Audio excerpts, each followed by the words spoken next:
Baktiku sebagai seorang istri, ibu dan menantu yang baik ditaburi janji-janji manis suamiku yang selalu aku percaya.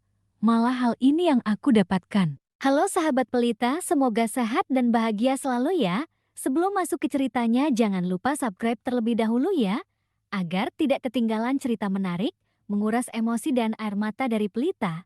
Jangan lupa like dan komen sahabat dari daerah mana. Selamat menyaksikan. Matahari pagi perlahan merayap masuk melalui celah-celah jendela, menyinari rumah sederhana di sudut perumahan asri indah. Di sanalah tinggal keluarga kecil yang dikenal tetangga sebagai keluarga yang paling harmonis di lingkungan itu, keluarga Dinda. Pak Arman, seorang karyawan di perusahaan swasta. Sedangkan istrinya, Bu Dinda, adalah seorang dokter umum di klinik kesehatan dekat rumah. Walau kesibukan selalu menyita waktu mereka, keluarga itu selalu menjaga satu hal yang tak pernah tergantikan, kebersamaan. Pagi itu, seperti biasa, meja makan dipenuhi aroma roti panggang dan telur dadar. Di sisi meja, dua anak mereka sudah duduk rapi, siap menyantap sarapan. Adik, jangan lupa presentasi bahasa Inggrisnya. Iya, kata Dika, si sulung, sambil tersenyum jahil. Nggak usah diingat-ingetin, Kak, aku udah siap dari kemarin, sahut Aira, adiknya yang baru duduk di kelas 9, dengan mata berbinar. Dika adalah siswa kelas 11 yang dikenal sebagai juara Olimpiade Matematika tingkat provinsi. Sementara Aira, walau lebih muda, sudah berkali-kali mewakili sekolahnya di lomba debat bahasa Inggris dan pernah menjuarai tingkat kota. Pak Arman tersenyum bangga, kalian memang luar biasa. Tapi ingat, prestasi itu bukan segalanya. Yang penting tetap rendah hati dan saling membantu, betul? Sambung Bu Dinda sambil menuangkan susu ke gelas anak-anaknya. Yang Mama banggakan bukan cuma piala atau sertifikat kalian, tapi cara kalian menghargai orang lain. Rumah itu mungkin tak besar, dindingnya dihiasi foto-foto keluarga saat liburan atau momen perayaan ulang tahun sederhana. Tapi kehangatan yang mengalir di dalamnya jauh lebih besar daripada ukuran rumah itu sendiri. Setelah sarapan, keluarga itu berangkat bersama. Pak Arman mengantar Dika ke sekolah, sedangkan Bu Dinda dan Aira melanjutkan perjalanan ke klinik dan SMP Aira. Di dalam mobil, candaan dan tawa mengisi perjalanan, seakan tak pernah ada ruang untuk pertengkaran atau amarah. Di balik kehangatan itu, mereka semua tahu kehidupan tak selalu semulus pagi itu. Tapi selama mereka saling percaya dan saling menguatkan, apapun tantangan yang datang. Selama kita bersama, kita bisa lewati apapun, gumam Bu Dinda dalam hati sambil menatap keluarganya yang tersenyum ceria. Sudah lebih dari 15 tahun, Arman menjalani hidup bahagianya bersama Dinda dan kedua buah hati mereka. Rumah kecil itu selalu dipenuhi canda tawa, prestasi anak-anak, dan kesederhanaan yang memancarkan kehangatan. Namun, tanpa mereka sadari, bayang-bayang masa lalu perlahan datang mengetuk pintu. Hari itu, di rumah mertuanya di kampung, Ibu Sri Ibunda Arman tengah duduk bersama tamu istimewa. Seorang perempuan anggun dengan pakaian serba mewah, wajah cantik yang bersolek sempurna, dan tatapan mata tajam penuh ambisi. Dialah Nadira, putri tunggal pengusaha kaya raya yang dulu sempat bersekolah di SMA yang sama dengan Arman. Sejak dulu, Nadira sudah menyimpan rasa pada Arman. Diam-diam ia mengagumi ketegasan dan kecerdasan lelaki itu. Namun, selepas SMA, keluarganya harus pindah ke luar negeri, memisahkan mereka dalam waktu lama. Siapa sangka, saat kembali ke tanah air, Nadira mendengar kabar bahwa Arman telah berkeluarga bahkan hidup bahagia dengan istri dan dua anak yang cerdas. Bagai api yang disiram bensin, kecemburuan itu membakar dada Nadira. Ia merasa, dengan latar belakang kekayaannya, ia lebih pantas berdampingan dengan Arman dibanding Dinda, seorang dokter biasa dengan kehidupan sederhana. Bu Sri, ucap Nadira dengan suara lembut, saya rasa Arman seharusnya mendapatkan pasangan yang bisa mengangkat derajat keluarga. Dengan latar belakang saya, keluarga Bu Sri pasti lebih terpandang. Lagi pula, saya masih menyimpan perasaan itu dari dulu. Ibu Sri, yang memang sejak awal tak sepenuhnya setuju dengan pernikahan Arman dan Dinda, karena perbedaan status sosial, mulai tergoda oleh kata-kata Nadira. Hatinya tergelitik. Baginya, memiliki menantu dari keluarga konglomerat tentu akan mengubah nasib. Kamu yakin mau sama Arman? Dia sudah punya istri dan anak, Nadira, kata Ibu Sri, setengah ragu. Tapi kalau jodoh, tak ada yang bisa menghalangi, Bu.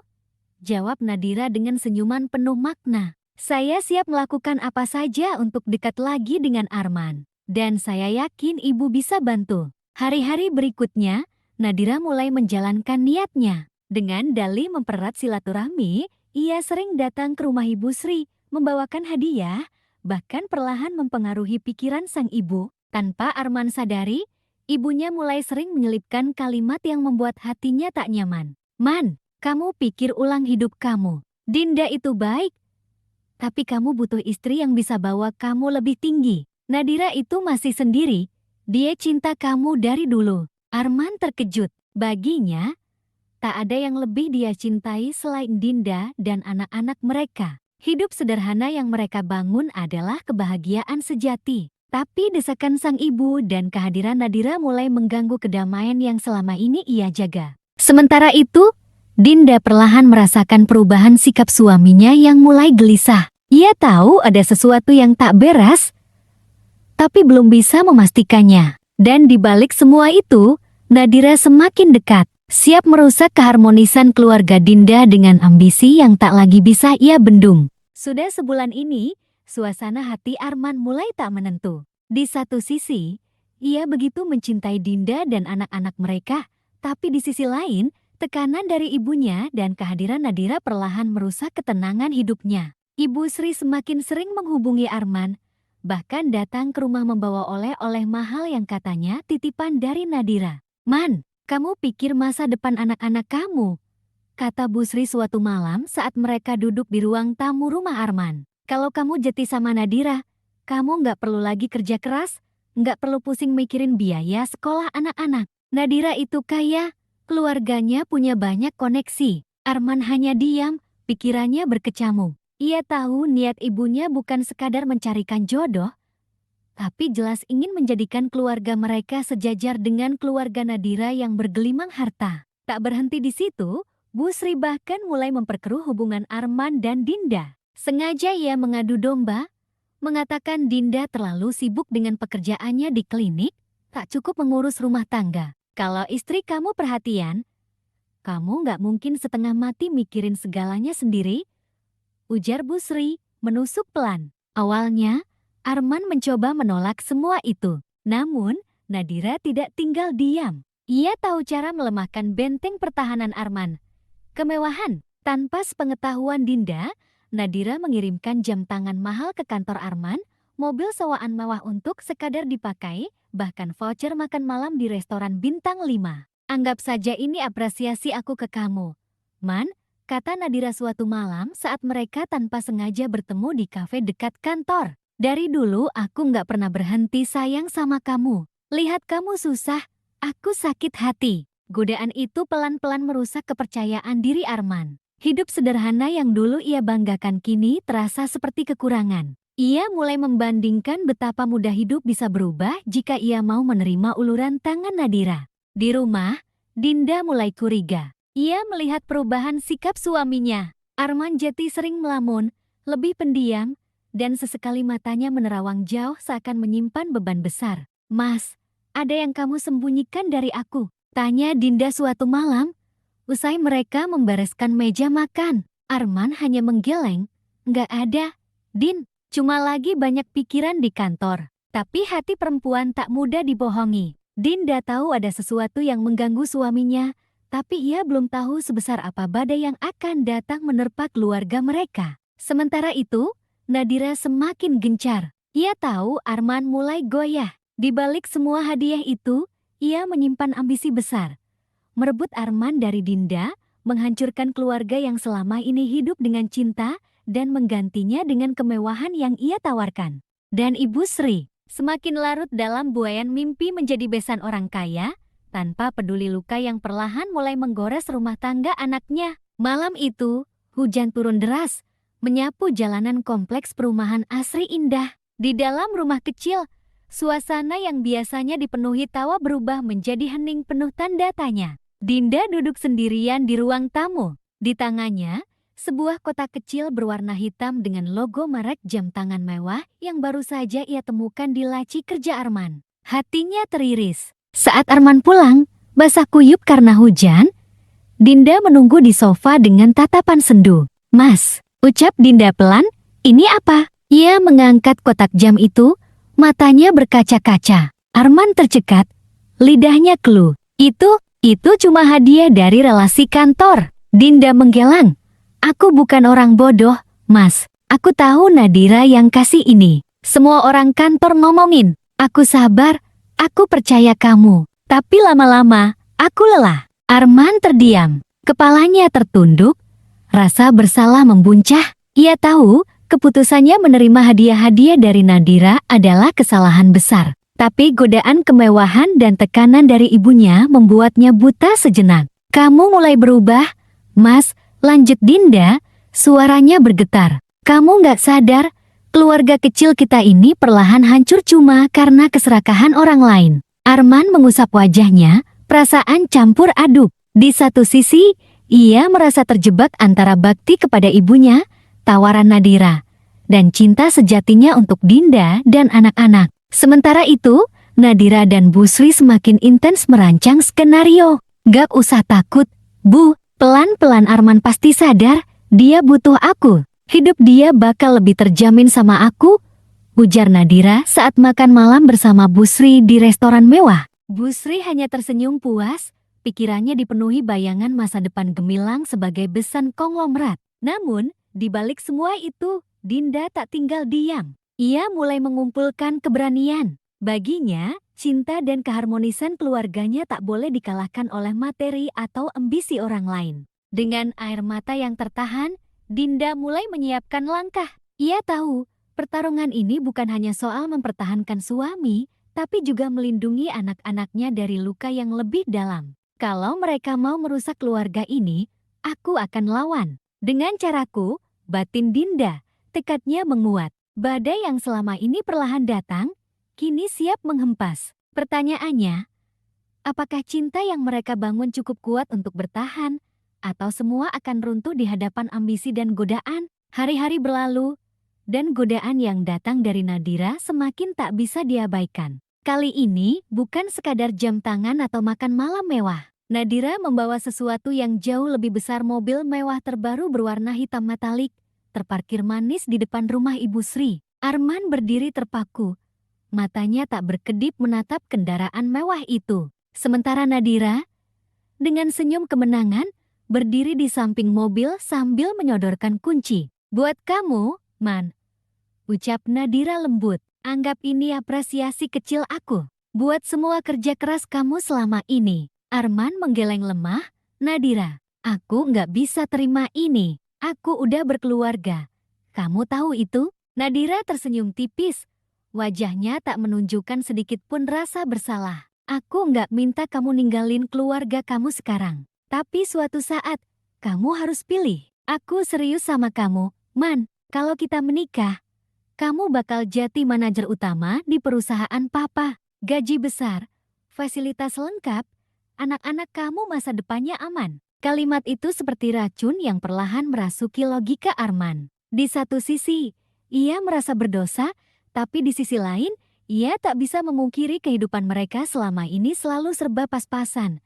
Bahkan terkadang ia harus menahan keinginan anak-anak karena keterbatasan biaya. Ibu Sri yang berdiri di samping mereka langsung menimpali, "Dengar tuh, Man, udah saatnya kamu mikirin masa depan. Kamu mau sampai tua hidup pas-pasan terus?" Nadira ini tulus. Dia cinta kamu dari dulu. Arman hanya diam. Pergolakan batin membelah pikirannya. Cinta pada Dinda dan anak-anaknya masih kuat, tapi godaan masa depan cerah yang ditawarkan Nadira dan ibunya begitu menggoda. Sementara itu, Dinda, yang merasa situasi semakin tak terkendali, memutuskan untuk mengambil langkah tegas. Ia tak bisa terus dia membiarkan keluarganya hancur oleh ambisi Nadira. Siang itu, Dinda memberanikan diri menemui Nadira di sebuah kafe elit. Awalnya Nadira tersenyum manis saat melihat Dinda datang.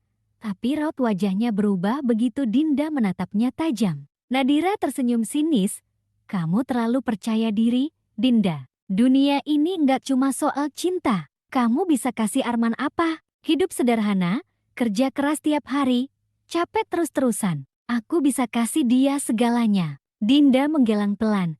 Tapi aku punya yang nggak pernah kamu punya. Ketulusan. Dan selama aku masih di sini, aku akan pertahankan suami dan keluarga aku, apapun caranya. Pertemuan itu berakhir tanpa kata sepakat. Nadira tetap dengan ambisinya, Dinda tetap dengan keyakinannya. Namun, Dinda tahu ini baru awal. Godaan yang datang tak sekadar materi, tapi janji-janji manis yang bisa membuat suaminya berpaling. Kini, pilihan ada di tangan Arman. Akankah ia tetap memegang teguh cinta sejatinya? Atau terperdaya janji palsu di balik kemawahan yang Nadira tawarkan? Hari-hari yang berlalu menjadi mimpi buruk bagi Dinda. Sikap Arman semakin berubah. Tak lagi ada candaan di meja makan. Tak ada pelukan hangat sepulang kerja. Semua digantikan dengan keheningan yang menyakitkan. Mobil mewah yang awalnya ditolak, kini terparkir rapi di depan rumah mereka. Arman berdalih itu pinjaman sementara, tapi Dinda tahu, perlahan suaminya mulai tenggelam dalam bujuk rayu Nadira. Puncaknya terjadi malam itu, saat Dinda menemukan surat undangan makan malam keluarga besar Nadira yang secara terang-terangan menyebut Arman sebagai calon menantu. Dinda menghadap Arman dengan mata berkaca-kaca. Tangannya gemetar memegang surat itu. Mas, ini apa? Kamu serius mau ninggalin aku? Ninggalin anak-anak kita demi dia? Suaranya bergetar, antara marah dan terluka. Arman menunduk, wajahnya penuh rasa bersalah, tapi keputusannya sudah bulat. Din, aku capek hidup begini terus. Aku nggak tega lihat kamu kerja sampai larut. Anak-anak merasa serba kekurangan. Aku cuma mau hidup kita lebih baik, atau lebih mewah. Mas, kita memang nggak kaya, tapi kita bahagia. Dinda menahan isak tangis. Hatinya hancur. Arman menghela napas panjang.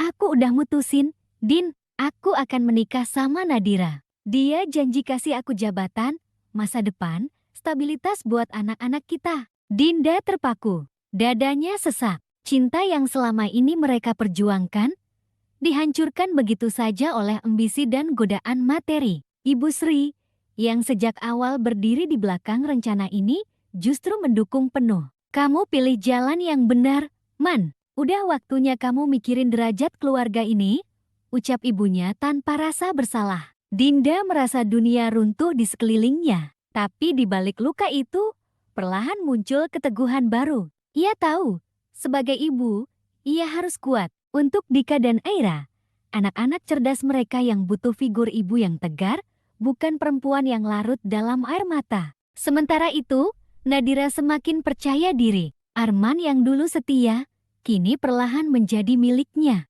Mobil mewah, jabatan, dan janji manis seakan jadi kunci memenangkan permainan ini. Namun, Nadira lupa satu hal, cinta yang dibangun atas dasar keserakahan tak pernah benar-benar utuh.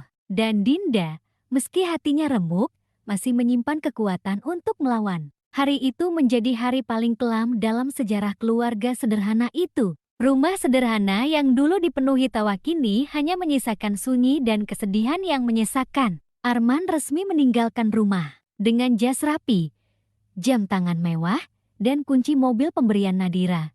Ia pergi tanpa menoleh, meninggalkan Dinda dan kedua anak mereka, Dika dan Aira, dalam luka yang dalam. Di depan pintu, Dinda berdiri tegar meski matanya sembab. Di balik dirinya, Dika si sulung mengepal tangannya.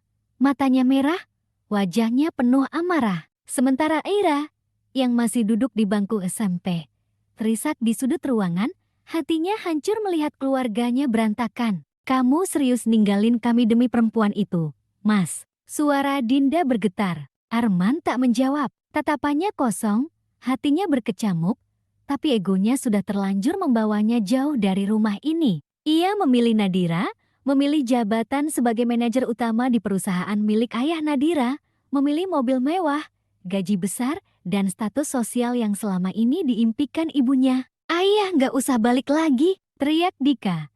Suaranya penuh kemarahan yang tertahan selama ini. Kamu bukan panutan kami lagi. Kamu, pengecut. Matanya basah, tapi tatapannya tajam, menusuk hati Arman. Aira hanya menangis, memeluk ibunya erat. Aku benci ayah, aku benci dia, ucapnya lirih berulang-ulang. Arman menghela napas, berusaha mengabaikan rasa bersalah yang membebani dadanya, lalu melangkah pergi. Keputusan sudah dibuat, jalan sudah dipilih. Ia yakin, dengan harta dan jabatan baru, ia bisa menebus luka ini suatu hari nanti. Tapi yang tak ia sadari, luka batin anak-anaknya jauh lebih dalam dari yang ia bayangkan. Hari demi hari berlalu, Arman semakin larut dalam kehidupan barunya. Mobil mewah, kantor besar, pergaulan elit semua ada dalam genggamannya. Nadira selalu di sisi, memastikan Arman tak menyesal memilihnya. Hari demi hari berlalu, Arman semakin larut dalam kehidupan barunya. Mobil mewah, kantor besar, pergaulan elit semua ada dalam genggamannya. Nadira selalu di sisi, memastikan Arman tak menyesal memilihnya. Namun di balik semua kemewahan itu, ada kehampaan. Setiap malam, Arman teringat wajah Dika dan Aira, suara tangisan Dinda, dan rumah kecil yang dulu menjadi sumber ketenangannya. Di rumah lama mereka, Dinda bangkit dari keterpurukan. Dengan sisa-sisa kekuatan, ia bekerja lebih keras di klinik. Dika semakin giat belajar. Ambisinya bukan sekadar untuk sukses, tapi untuk membuktikan bahwa mereka bisa bahagia tanpa Arman. Di hatinya, Dika menyimpan dendam. Dendam pada ayah yang rela mengorbankan keluarga demi harta. Aku bakal buktiin, ayah. Suatu saat nanti, aku lebih besar dari yang kamu kira. Tapi bukan karena uang haram itu, bisik Dika dalam hati. Aira pun tak kalah kuat. Luka yang ditinggalkan Arman membuatnya dewasa lebih cepat. Ia bersumpah, tak akan membiarkan kepercayaan dirinya hancur lagi oleh keegoisan seorang pria. Di balik luka, tumbuh kekuatan. Dan di balik kepergian Arman, lahir tekad untuk bangkit tanpa harus bergantung pada harta atau status. Waktu berjalan, luka hati perlahan berubah menjadi kekuatan. Dinda tetap menjalani hari-harinya sebagai dokter di klinik kecil itu, meski beban hidup semakin berat tanpa kehadiran Arman. Namun, Dinda bukanlah perempuan yang mudah hancur. Ia menyimpan keteguhan hati, dan tanpa ia duga, takdir telah menyiapkan kejutan besar untuknya. Suatu sore, Dinda menerima panggilan dari seseorang yang sudah lama menghilang dari kehidupannya. Ayah kandungnya, Pak Rendra. Pak Rendra adalah sosok yang selama ini dikenal orang sebagai pria sederhana, pensiunan pegawai negeri. Namun, di balik kesederhanaan itu, Pak Rendra memiliki bisnis properti dan investasi yang ia kelola secara diam-diam selama puluhan tahun. Semua itu ia persiapkan untuk masa depan Dinda dan cucu-cucunya. Di sebuah pertemuan rahasia di kantor hukum miliknya, Pak Rendra membuka semua rahasia yang selama ini ia simpan. Din, ayah minta maaf baru cerita sekarang, ucap Pak Rendra menatap putrinya penuh haru. Ayah nggak pernah suka pamer, tapi sekarang waktunya kamu tahu. Ayah udah lama bangun jaringan investasi, dan sekarang, Rumah Sakit Cahaya Sejahtera sudah siap kamu kelola. Dinda terpaku, matanya membesar. Rumah sakit? Ayah serius, ya? Pak Rendra tersenyum bangga. Iya, nah, rumah sakit itu ayah bangun selama bertahun-tahun. Kamu yang paling pantas mengelola. Kamu dokter, kamu punya integritas, kamu juga ibu yang hebat. Ini semua ayah siapkan buat kamu dan cucu-cucu ayah. Berita itu datang seperti secercah cahaya di tengah kegelapan hidup Dinda. Ternyata, di saat Arman sibuk mengejar harta lewat jalan yang salah, Tuhan membukakan jalan lain yang lebih terhormat. Rumah Sakit Cahaya Sejahtera adalah fasilitas kesehatan modern dengan teknologi terbaru, dibangun di atas lahan strategis, lengkap dengan klinik spesialis, ruang rawat inap, bahkan pusat riset medis. Kabar ini cepat menyebar, termasuk ke telinga Arman yang kini tenggelam dalam dunia Nadira. Saat membaca berita di media lokal tentang grand opening Rumah Sakit Cahaya Sejahtera yang dikelola oleh Dinda, hatinya mencelos. Arman terpaku di balik meja kantornya, memandang layar laptop dengan wajah pucat. Foto Dinda yang berdiri gagah memotong pita peresmian rumah sakit terpampang jelas. Di sebelahnya, Dika dan Aira ikut hadir sebagai simbol keluarga penerus. Sementara Nadira terus mengumbar janji, Arman mulai melihat kenyataan. Tanpa dirinya, Dinda dan anak-anaknya justru semakin kuat, semakin dihormati. Di saat ia memilih meninggalkan mereka demi harta, ternyata mereka tak kekurangan apapun. Bahkan kini, Dinda bukan sekadar dokter biasa, tapi direktur utama rumah sakit besar yang siap bersaing di tingkat nasional. Aku salah, aku bodoh. Batin Arman, penyesalan mulai menghantui. Namun, penyesalan itu datang terlambat. Anak-anaknya telah tumbuh dengan dendam yang membara. Dan Dinda kini berdiri lebih kuat dari sebelumnya. Kehidupan mulai berbalik arah. Kini, Arman yang harus menatap kenyataan.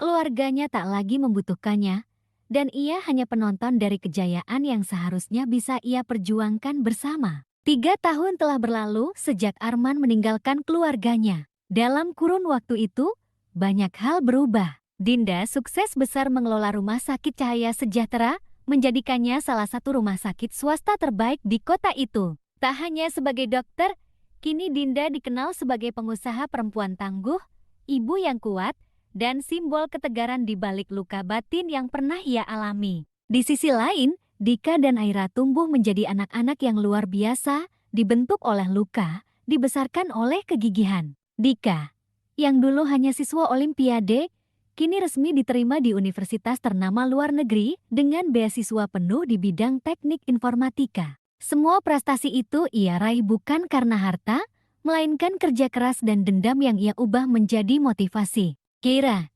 si bungsu yang hatinya dulu hancur melihat kepergian ayahnya, kini menjadi siswi berprestasi di sekolah, mewakili Indonesia dalam kompetisi debat internasional, dan telah dikenal luas sebagai aktivis muda di bidang kesehatan mental. Suatu malam, Dika dan Aira duduk di balkon rumah sakit milik keluarga mereka, memandangi langit malam. "Kak, ayah tahu semua ini?"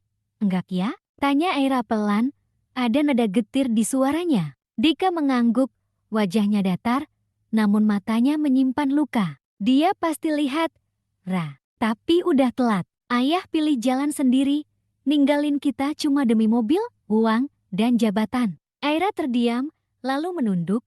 "Aku benci dia, tapi kadang aku rindu." Dika menepuk pundak adiknya, "Rindu itu wajar, Ra, tapi kita nggak boleh lemah. Buktiin ke dia, kita bisa hebat tanpa dia." Di sisi lain, Arman semakin terpuruk meski bergelimang harta. Jabatan manajer yang dulu dijanjikan Nadira memang ia raih, tapi hidupnya jauh dari kata bahagia. Rumah tangga mereka hambar, penuh kepura-puraan. Nadira yang dulu manis, kini menunjukkan sifat aslinya ambisius, egois, dan tak pernah puas. Setiap malam, Arman duduk sendirian di kamar mewah yang dingin, menatap foto-foto lama keluarga kecilnya. Foto Dinda, Dika, dan Aira yang dulu tersenyum hangat, kini hanya tinggal kenangan. Puncak penyesalan datang ketika ia membaca berita bahwa Dika berhasil masuk universitas luar negeri dan Aira menjadi delegasi debat tingkat dunia. Semua itu diraih tanpa campur tangannya.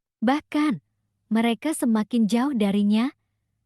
Tak ada komunikasi, tak ada kabar, hanya jarak yang semakin melebar. Arman mencoba menghubungi Dinda, tapi nomor teleponnya sudah diblokir. Surat-surat yang ia kirim tak pernah dibalas. Ia pernah mencoba datang ke rumah sakit, namun Dinda tegas menolak bertemu. Satpam rumah sakit bahkan sudah mengenal wajahnya sebagai pria yang dilarang masuk. Kehidupan Arman kini hanya dipenuhi penyesalan, kesepian, dan bayang-bayang kejayaan keluarga yang dulu ia tinggalkan. Mobil mewah, jabatan tinggi, semua terasa hampa. Tak ada cinta, tak ada tawa, hanya ruang kosong yang terus mengingatkan ia telah kehilangan segalanya. "Kalau waktu bisa diulang," bisiknya di antara sepi. Tapi waktu tak pernah bisa diulang. Dan luka yang ia tanam di hati Dinda, Dika, dan Aira terlalu dalam untuk diobati hanya dengan penyesalan. Kehidupan terus berjalan. Dinda dan anak-anaknya melangkah maju,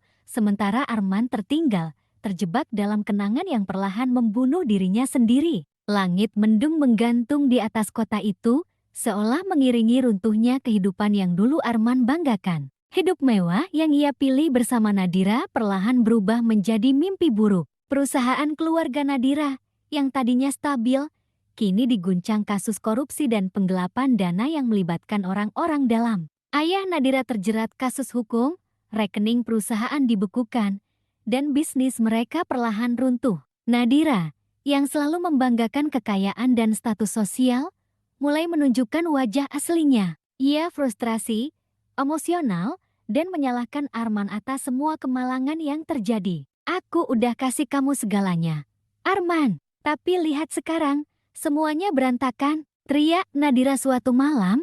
Matanya merah menahan amarah. Arman hanya diam, hatinya kosong. Semua kemewahan yang dulu ia kejar kini lenyap, meninggalkan kehampaan yang semakin dalam. Sementara itu, kabar tentang kesuksesan Dinda dan anak-anaknya semakin luas terdengar. Rumah Sakit Cahaya Sejahtera berkembang pesat, membuka cabang di beberapa kota besar, bahkan mendapat penghargaan nasional sebagai rumah sakit terbaik. Dinda tampil di banyak media, dikenal sebagai ikon perempuan tangguh yang sukses membesarkan dua anak berprestasi meski ditinggalkan suami. Wajahnya terpampang di majalah bisnis, seminar kesehatan, dan acara penghargaan. Dika kini telah lulus dengan predikat Kamla dari universitas ternama di luar negeri. Ia direkrut oleh perusahaan teknologi internasional, tapi memilih kembali ke Indonesia untuk membantu ibunya mengelola rumah sakit. Aira, yang tumbuh menjadi perempuan cerdas dan percaya diri, diterima di Universitas Impian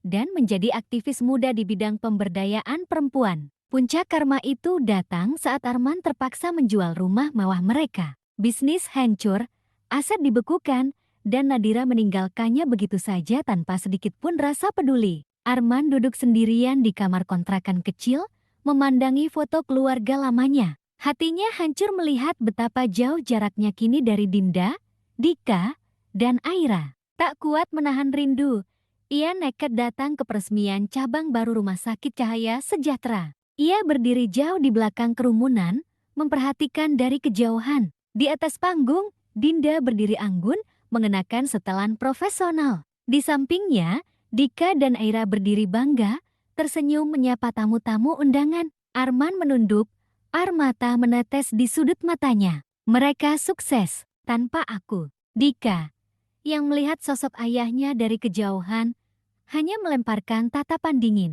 Tak ada lagi rasa hormat, hanya luka yang belum sembuh. Heira, meski hatinya bergetar, memilih berpaling, menahan air mata yang ingin jatuh. Dinda melihat sekilas bayangan Arman, tapi ia tetap tegar, melanjutkan pidatonya, menunjukkan kepada dunia bahwa luka masa lalu tak pernah menghentikannya untuk bangkit. Karma itu akhirnya datang. Arman kehilangan segalanya.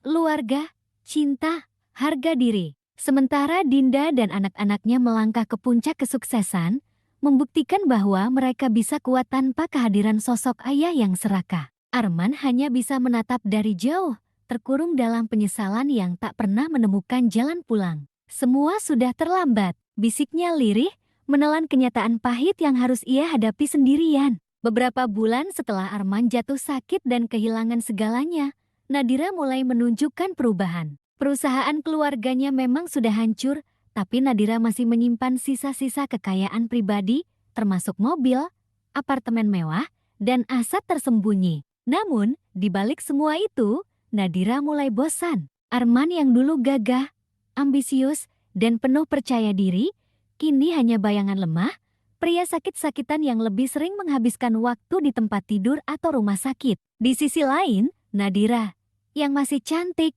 glamor, dan haus pengakuan sosial, kembali dikelilingi banyak lelaki muda. Salah satunya adalah Raka, pria tampan berusia 28 tahun, ambisius, bugar, dan penuh rayuan. Raka adalah mantan atlet yang kini dikenal di kalangan sosialita, sering muncul di pesta-pesta eksklusif. Nadira mengenal Raka saat sebuah acara amal. Tatapan Raka penuh pesona, sikapnya santai, dan ucapannya penuh janji manis. "Ngapain kamu capek ngurusin laki-laki tua yang gak bisa apa-apa lagi, Pir?" Bisik Raka suatu malam saat mereka duduk berdua di lounge hotel. "Kamu cantik, kamu masih punya segalanya. Sayang kalau hidup kamu kebuang percuma." Awalnya, Nadira menyangkal, tapi hatinya mulai goyah. Arman yang kini hanya jeti beban, rumah tangga yang hambar, dan kehidupan mewah yang perlahan ia rindukan, semua itu membuatnya tergoda. Perlahan,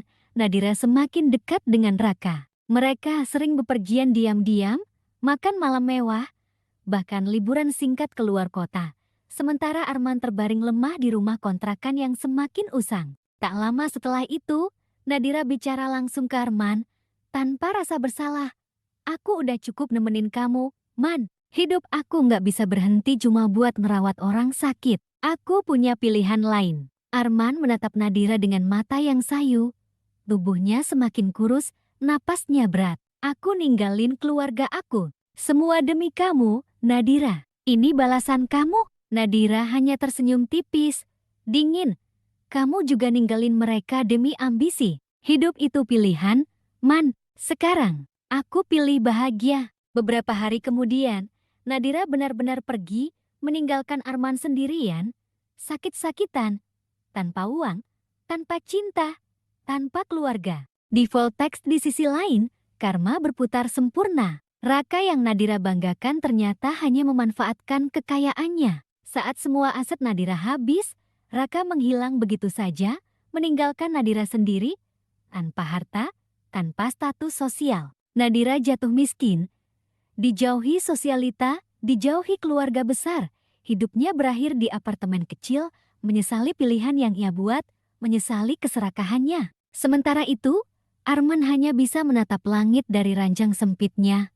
Tubuhnya lemah, hidupnya hancur. Tapi ia sadar, inilah harga dari semua pengkhianatan yang ia mulai sendiri. Setelah meninggalkan Arman, Nadira merasa bebas. Tanpa beban, tanpa lelaki sakit-sakitan yang membuat hidupnya seperti merawat pasien seumur hidup. Bersama Raka, ia kembali hidup di dunia gemerlap yang selama ini ia rindukan. Acara-acara elit, pesta mewah, jamuan sosialita, semua kembali menghiasi hari-harinya. Raka, dengan pesonanya yang muda, gagah, dan lihai bicara, membuat Nadira mabuk dalam romansa semu. Di depan teman-temannya, Nadira kembali sombong, seolah hidupnya sempurna. Namun, di balik semua itu, Raka menyimpan niat busuk. Ia hanya mengincar sisa harta Nadira. Raka tahu, meski perusahaan keluarga Nadira bangkrut, perempuan itu masih memiliki tabungan, perhiasan, dan properti yang cukup untuk dijadikan tambang uang.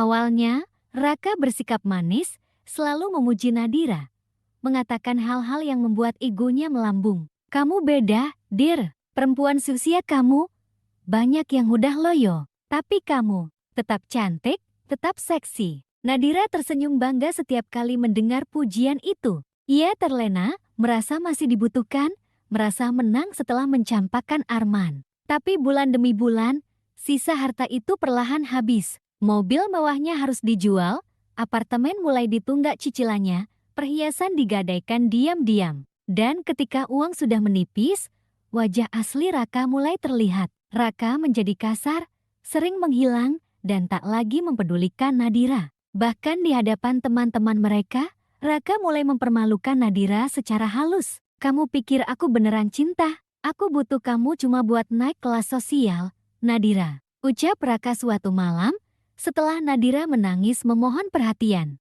Hati Nadira hancur. Ia teringat Arman, lelaki yang dulu rela meninggalkan keluarga demi dirinya. Lelaki yang kini sakit-sakitan, sendirian, yang ia tinggalkan begitu saja tanpa perasaan. Kini, Nadira sendiri. Raka benar-benar pergi, kabur bersama perempuan muda lain, meninggalkan Nadira tanpa uang, tanpa status, tanpa cinta. Kehidupan Nadira berbalik 180 derajat. Dari pesta-pesta mewah, ia terpuruk ke kamar sewaan kecil di pinggiran kota. Tak ada yang peduli padanya lagi. Teman-teman sosialita menghilang. Keluarga besar menjauh, malu dengan aib yang Nadira ciptakan sendiri. Pagi-pagi, Nadira harus berkeliling melamar kerja, tapi tak ada yang mau menerima perempuan seusianya tanpa keahlian jelas. Tawaran yang datang hanyalah pekerjaan rendahan, jauh dari kemewahan yang dulu ia banggakan. Hidup Nadira perlahan berubah menjadi mimpi buruk. Setiap malam ia termenung, memikirkan kesalahan yang ia buat merebut Arman dari keluarganya, menghancurkan rumah tangga orang, lalu meninggalkan Arman demi ambisi dan nafsu. Di sela kesendiriannya, Nadira membaca berita tentang Dinda, Dika, dan Aira. Mereka semakin sukses, dihormati, dan kuat. Aku kalah, aku hancur. Mereka menang, bisik Nadira dalam sepi. Ironis, hidup yang ia kira akan penuh kemewahan, justru berakhir dalam kehinaan. Nadira menjadi bayang-bayang masa lalu yang dipenuhi penyesalan, kesepian, dan kehancuran. Di sisi lain, Arman yang kini hanya hidup dengan sisa umur dan rasa sakit, perlahan menerima takdirnya. Meski terluka, ia sadar karma telah berjalan. Semua yang ia korbankan demi harta berakhir sia-sia. Dan Nadira, ia membayar harga dari ambisinya sendiri, jatuh dari singgasana semu, sendirian, dalam kehancuran yang ia ciptakan. Karma memang tak pernah salah alamat. Pagi itu, suasana di sekitar rumah sakit Cahaya Sejahtera seperti biasa. Ramai, tertib, dan dipenuhi orang-orang yang datang untuk berobat atau bekerja. Dinda baru saja turun dari mobil dinasnya, mengenakan setelan dokter berwarna putih bersih, wajahnya tegas, berwibawa. Sosok perempuan yang telah melalui badai kehidupan dengan kepala tegak. Tiba-tiba, suara rem mendadak dan benturan keras memecah ketenangan pagi itu. "Bi Eraka!" Semua mata menoleh ke arah suara. Di depan gerbang utama rumah sakit, seorang perempuan tergeletak di pinggir jalan. Tubuhnya terpental akibat terserempet mobil. Orang-orang berkerumun, beberapa perawat dan satpam berlari mendekat. Dinda yang masih berdiri di tangga, ikut melihat ke arah keributan itu. Awalnya, ia tak terlalu peduli, mengira itu hanyalah kecelakaan biasa. Semua mata menoleh ke arah suara. Di depan gerbang utama rumah sakit, seorang perempuan tergeletak di pinggir jalan. Tubuhnya terpental akibat terserempet mobil. Orang-orang berkerumun, beberapa perawat dan satpam berlari mendekat. Dinda yang masih berdiri di tangga, ikut melihat ke arah keributan itu. Awalnya, ia tak terlalu peduli, mengira itu hanyalah kecelakaan biasa. Namun, ketika perawat berteriak, "Itu, Bu Nadira!" Dinda sontak membeku. Matanya terpaku ke arah tubuh yang terkapar lemah di aspal. Perempuan itu dengan rambut acak-acakan, pakaian lusuh, wajah pucat adalah Nadira, pelakor yang dulu menghancurkan rumah tangganya. Perempuan yang pernah merebut Arman, membanggakan harta, jabatan, dan status, kini terkapar tak berdaya, dipenuhi luka, dan dilihat banyak orang. Orang-orang yang dulu mengenal Nadira sebagai sosialita kaya, kini hanya memandangnya dengan rasa iba, atau mungkin bisikan sinis tentang kehancuran hidupnya. Dinda turun perlahan, langkahnya tenang, hatinya bergejolak, namun wajahnya tetap dingin. Saat Nadira diangkat ke atas tandu dan dibawa masuk ke ruang IGD, mata mereka sempat bertemu. Tatapan Nadira penuh rasa malu, ketakutan, dan penyesalan. Tak ada lagi kesombongan, tak ada lagi keangkuhan. Dinda hanya berdiri di depan pintu rumah sakit, menyaksikan Nadira dibawa masuk. Karma itu adil, batin Dinda, tanpa sedikit pun rasa kasihan. Ia teringat bagaimana Nadira dulu datang dengan mobil mewah, menyuap Arman dengan harta, menghancurkan rumah tangga mereka. Bagaimana Nadira dengan bangga mempermalukan Dinda sebagai perempuan yang tak mampu menjaga suami. Kini, dunia berputar. Nadira datang dalam kondisi paling hina, terluka, miskin, dan disaksikan semua orang, tepat di depan rumah sakit yang dibangun oleh keluarga Dinda, simbol kekuatan dan ketegaran mereka. Beberapa jam kemudian, perawat melapor bahwa kondisi Nadira cukup parah, tapi stabil. Namun, Nadira tak punya identitas, tak punya uang, dan tak ada yang menjamin biaya pengobatan. Dinda hanya berkata singkat, "Rawat dia sesuai prosedur, tapi jangan campur adukan perasaan pribadi. Ini rumah sakit, bukan tempat balas dendam. Tapi aku juga nggak perlu pura-pura peduli. Semua orang paham, Dinda telah menang, bukan hanya sebagai perempuan, tapi sebagai manusia yang memilih berdiri tanpa harus menjatuhkan orang lain karena hidup sendiri sudah cukup adil untuk memberi balasan." Nadira kini hanya bagian dari pelajaran hidup, seorang pelakor yang akhirnya hancur oleh keserakahan dan ambisinya sendiri. Dan Dinda, ia tetap melangkah maju, bersama anak-anaknya, membangun masa depan, meninggalkan luka lama, dan membuktikan bahwa kebenaran selalu menemukan jalannya. Kisah itu berakhir dengan kehancuran pelakor dan kemenangan perempuan yang pernah terluka. Kamar perawatan itu sunyi,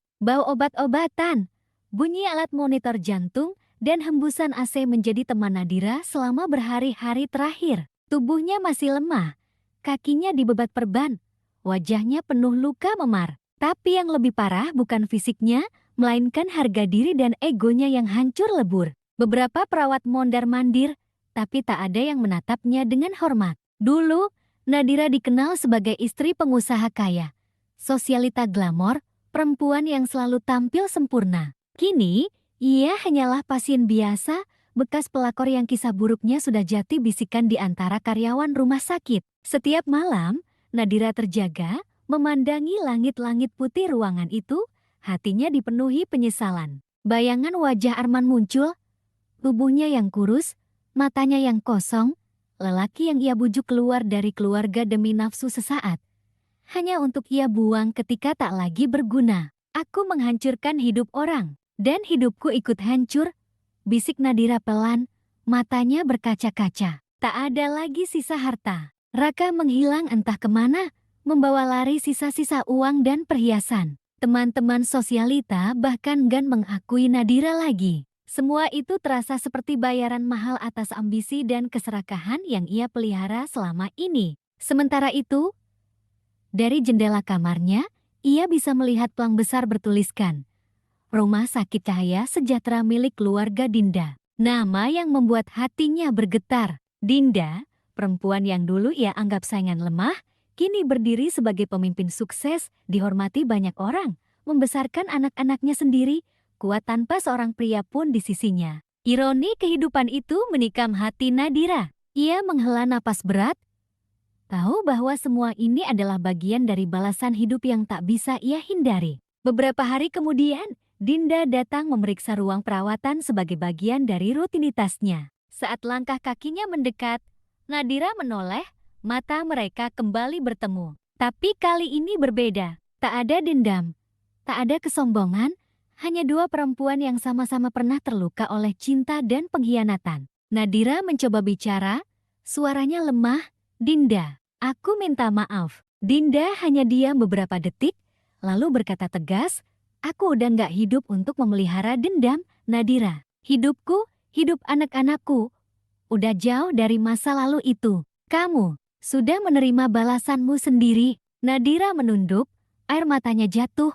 Aku hancur, Dinda menghela napas, hancur itu pilihan. Bangkit juga pilihan. Kamu bisa pilih jalan manapun sekarang. Asal jangan lagi menghancurkan orang lain demi kepuasan sendiri. Ucapannya singkat, dingin, tapi penuh makna. Dinda lalu berbalik, melanjutkan tugasnya, meninggalkan Nadira yang termenung sendirian, menelan kenyataan pahit bahwa semua yang ia lakukan berujung kehancuran diri sendiri. Di luar ruangan, Dika dan Aira menunggu sang ibu. Mereka sudah tumbuh menjadi pribadi kuat, sukses, dan siap melanjutkan kejayaan keluarga. Tubuh itu kini tak lagi gagah. Arman terbaring lemah di kamar kontrakan sempitnya, tubuh kurus, wajah pucat, dan batuk kering yang tak henti menghantui setiap malam. Diagnosis dokter jelas, komplikasi paru-paru akibat stres berkepanjangan dan gaya hidup yang tak teratur sejak perusahaannya hancur. Kini, sisa hidup Arman hanya bergantung pada obat-obatan murah dan perawatan seadanya, jauh dari rumah sakit mewah yang dulu ia impikan. Ironisnya, rumah sakit terbesar di kota itu adalah milik Dinda, perempuan yang dulu ia tinggalkan demi ambisi dan harta semu. Kesepian membunuhnya perlahan. Nadira telah lama menghilang, meninggalkan Arman tanpa sepeser pun harta. Teman-teman kerja menjauh, gengsi sosialnya hancur, dan ibunya Busri menyesal. Namun semua sudah terlambat. Di tengah rasa sakit yang menggerogoti tubuhnya, Arman nekat meminta seseorang mengantar surat permohonan maaf ke Rumah Sakit Cahaya Sejahtera, berharap setidaknya bisa melihat Dinda dan anak-anaknya untuk terakhir kali. Di kantor pusat rumah sakit, Dinda membaca surat itu dengan tatapan datar. Surat penuh penyesalan, permohonan maaf, dan harapan terakhir untuk sekadar bertemu. Aku tahu aku salah. Aku hancurkan keluarga kita, tapi aku cuma ingin lihat Dika dan Aira, walau cuma sebentar. Sebelum semuanya terlambat, tulis Arman di akhir surat. Dinda termenung lama. Luka itu masih ada, tapi hatinya terlalu keras ditempa oleh pengkhianatan untuk mudah luluh. Dika dan Aira dipanggil ke ruang kerja Dinda. Dika membaca surat itu dengan ekspresi dingin, Tak ada getaran di wajahnya. Aira terlihat lebih rapuh, matanya memerah, tapi ia menahan diri. Kita harus ketemu dia, tanya Aira pelan. Dika menggeleng tegas, dia yang pilih pergi, dia yang hancurkan kita. Kenapa sekarang, setelah kita berdiri lagi, dia datang dengan sisa-sisa penyesalan. Dinda memandang anak-anaknya, hatinya dilematis. Di satu sisi, ia tak tega mengabaikan seseorang yang sekarat, tapi di sisi lain, luka keluarga mereka terlalu dalam untuk sembuh secepat itu. Setelah perdebatan batin, akhirnya mereka memutuskan mengunjungi Arman, bukan sebagai keluarga yang utuh, tapi sebagai manusia yang memberi kesempatan terakhir. Di kamar kontrakan itu, Arman terkejut saat melihat sosok Dinda, Dika, dan Aira berdiri di depan pintunya. Air matanya langsung tumpah, tubuhnya bergetar lemah. Din, Dika, Aira. Suaranya serak, penuh penyesalan. Dinda menatapnya tanpa emosi, Dika menatapnya dengan kekecewaan, dan Aira. Matanya berkaca-kaca,